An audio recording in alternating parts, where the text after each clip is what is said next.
Bonjour bien-aimés frères et sœurs, bienvenue dans notre partage quotidien Living Word.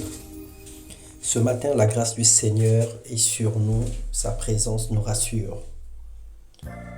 Seigneur, quand je marche dans la vallée de l'ombre de la mort, je ne crains aucun mal, car tu es avec moi, ta houlette et ton bâton me rassurent. Tu es notre forteresse, notre haute retraite, que la gloire te revienne dans le nom de Jésus. Bienvenue dans notre partage quotidien. Ce matin, nous allons parler de la part de Dieu.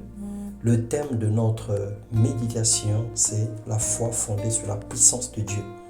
Et nous lisons dans 1 Corinthiens 2, le chapitre 3, au verset 5, il est écrit « Moi-même j'étais auprès de vous dans un état de faiblesse, de crainte et de grand tremblement, et ma parole et ma prédication ne se reposaient pas sur les discours persuasifs de la sagesse, mais sur une démonstration d'esprit et de puissance, afin que votre foi fût fondée non sur la sagesse des hommes, mais sur la puissance de Dieu. » Bien-aimés frères et sœurs, il y a des vérités que nous ne pourrons ignorer.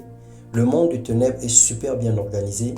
Le diable a une longueur d'avance sur nous car il connaît la parole mieux que nous, simplement parce qu'il était un ange de lumière et il vivait auprès de Dieu.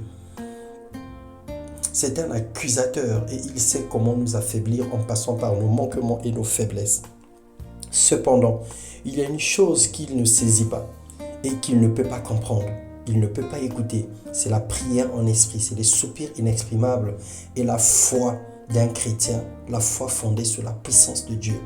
Parce que c'est l'expression du surnaturel, de choses invisibles qu'on appelle à l'existence et le diable ne peut pas le comprendre.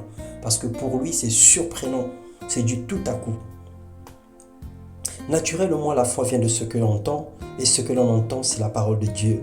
Elle est une ferme assurance des choses qu'on espère, une démonstration de celles qu'on ne voit pas, selon Romains 10, 17 et Hébreux 11, 1 et 6. Au-delà des situations naturelles, au-delà des promesses de Dieu, Dieu nous a équipés de sa puissance. C'est un pouvoir illimité qu'il nous communique par le Saint-Esprit pour gérer toutes les situations spirituelles, pour opérer dans le surnaturel et combattre les œuvres infructueuses de ténèbres. Au-delà de nos 5 sens, la foi fondée sur la puissance nous emmène à renverser les plans du diable dans le domaine où il ne peut nous contredire, où les simples prières et les jeûnes et autres n'ont pas pu apporter la solution. La puissance de Dieu règle tous les problèmes à la fois naturels et surnaturels. Mais il faille avoir la foi fondée là-dessus. Si tu ne crois pas à la providence divine, si tu ne crois pas au Saint-Esprit, si tu ne t'abandonnes pas entièrement à lui et que tu ne le considères pas comme guide, comme enseignant, comme soutien, tu ne pourras pas accéder à ces choses. Dans Jérémie 51, le verset 20, la Bible déclare « Tu as été pour moi un marteau, un instrument de guerre.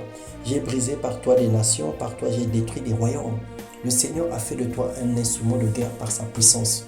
Et c'est à toi de détruire toutes les mauvaises actions du diable, toutes les œuvres infructueuses de ténèbres. Le Seigneur te donne ce pouvoir pour opérer dans une dimension surnaturelle. Dieu a fait de nous des instruments puissants entre ses mains pour empêcher l'accomplissement des desseins malveillants de Satan, pour éteindre des traits enflammés de l'ennemi, pour prier pour les malades et pour libérer les captifs. Selon Luc 4, 18, lorsque Jésus disait « L'Esprit du Seigneur est sur moi parce que le Seigneur m'a oint pour annoncer une année de grâce, pour proclamer la délivrance aux captifs, pour rendre libres les opprimés, proclamer une année de grâce. » Le Seigneur lui a doté d'un pouvoir surnaturel pour pouvoir opérer dans une dimension exceptionnelle. Et Jésus avait raison lorsqu'il disait « Si vous avez la foi, si vous croyez, vous ferez des grandes choses, de plus grandes même que ce que j'ai fait. » Parce qu'il savait que la puissance du Saint-Esprit est une puissance illimitée. Et il a même dit qu'il était avantageux qu'il s'en aille afin que vienne le Saint-Esprit, le consolateur, l'Esprit de vérité qui devrait venir pour nous enseigner toutes choses et qui est là depuis le jour de la Pentecôte. Une simple parole ou promesse de la Bible ne peut pas guérir si la puissance de Dieu ne l'accompagne pas. Élève ta foi, mon frère, élève ta foi, ma sœur. De même que tu crois à la parole, crois aussi à la puissance illimitée de Dieu. Œuvre dans la dimension du surnaturel, aspire à la plénitude et demande à Dieu d'aiguiser les dons spirituels qu'il a mis en toi.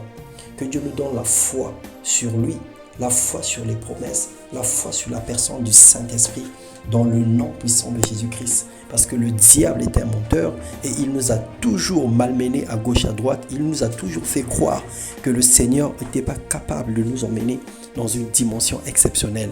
Mais ce matin, ce jour, dans le nom de Jésus-Christ, que le Saint-Esprit ôte les écailles de nos yeux, qu'il nous convainc, qu'il nous parle et qu'il nous emmène dans une dimension supérieure de grâce au nom de Jésus-Christ. Amen.